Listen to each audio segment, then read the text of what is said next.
Yo, what up, Street Dogs there, Kim? Alright, quick turbo thought. So, this one is about this notion of quote nunchi. So, what is nunchi and why does it matter? So, essentially, nun means eyes and chi is kind of like a sense.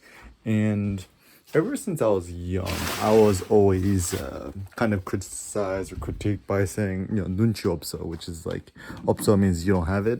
Nunchi is like the eye sense, the room feel sense, like kind of reading the air, right?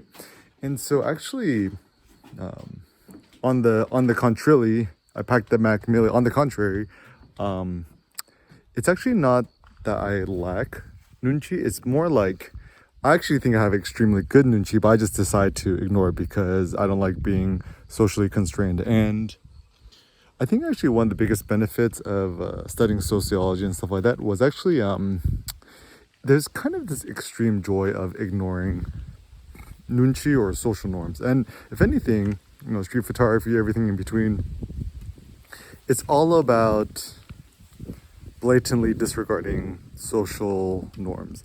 And if you think about it, even cultural customs, societal customs, everything, it's all another form of like social control because you think about it like you don't want to have a bunch of Eric Kims running around just like still wilding out and acting crazy, or you don't want a bunch of Kanyes in your classroom, right? Because essentially people who don't act a certain way or talk a certain way, they don't behave and perform a certain way, they're kind of considered as more dangerous or unpredictable, and people don't like that because people prefer predictability. And actually it's funny because for so long I was so ashamed or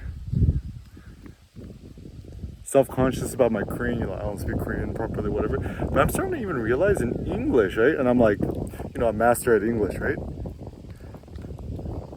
Even having a total mastery of the English language, even the English language itself lacks so much potentiality in terms of expressing what you really think. And this is actually one of the big benefits of knowing some Latin. I go on wiktionary.org a lot.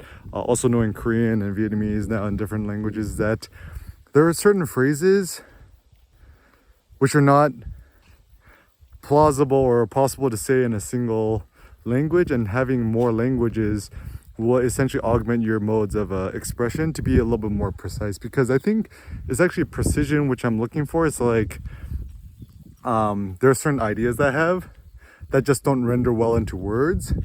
And even doing vlogs or videos for me talking, essentially it's better than just typing it out, because once you type it out, there's certain things like intonation or facial expressions that cannot be well rendered into just a single language. And so like even on my iPhone, downloading or just installing the Korean keyboard and going to wiktionary.org and just discovering that a lot of these Korean words only come from like the 1600s onwards and are kind of like relatively modern notions. Like even something I was curious is like 아침 means breakfast or the morning, 점심 means lunch, and there's 저녁. So there's the chim, ending in both breakfast and lunch, but why is 저녁 different? And I found some funny things, like even 점심, it's kind of similar to the word dim sum, the Chinese, essentially their snacks. And even 점심 means snack. And even my mom had the thought that 점 means dot. It's like, you shouldn't eat a lot for lunch. It's like just kind of a snack. And even 아침 seems like it might be a more modern notion. And I think actually it's 저녁, or the dinner time, which is actually the most like even if you think about the ancient Greeks, right? Essentially I don't think they really eat breakfast, like they go to war, they fight, right? In the evening when the sun goes down, it's like, okay, let's stop fighting because nobody could see nothing no more. And then they go back to the fire pits and they roast like 100 oxen and give libations to the god, and they just kind of feast every single night, right? And so that's even another reason why I think intermittent fasting, not eating breakfast or lunch, kind of makes more sense. Even the notion of fasting is starting to get more popular in Korea. It's not quite understood. There's just like, you must have breakfast, lunch, and dinner, 3 square meals a day. But I actually think that a lot of it is actually tied into the American notions, and even the thing that's very imprecise in Korean is to say, talk about fat, like human fat or flesh. It's like 살쪘어. 살 means literally just like human flesh, and it's like 쪘어 is like you gained it. So when you tell somebody that they got fat or they gained weight, you're essentially just like, wow, you accumulated a lot of like bodily flesh, is what you're trying to say, right? But the problem in American English is that when you say, oh, I gained weight, like it's not precise either, because if you're a bodybuilder, gaining weight is a good thing, but if your weight is fat adipose tissue, that's a bad thing. So anyways, it's good to just kind of question language and customs.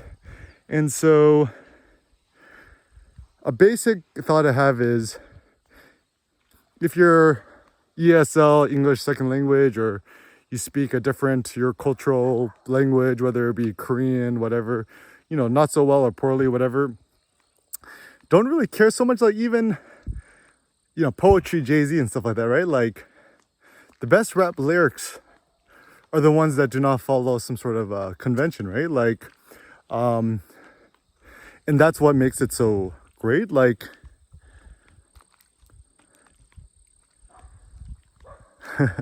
like even like Kanye, right? Like a lot of his old school stuff is like, you know, I'm so insecure, sophomore 3 years, ain't picked a career. And it's just like, so being able to play with language, I think it's actually really fun. So maybe what we should start thinking is interpret words, don't speak quote properly, and become more of a poet and interpret words, languages, and ideas.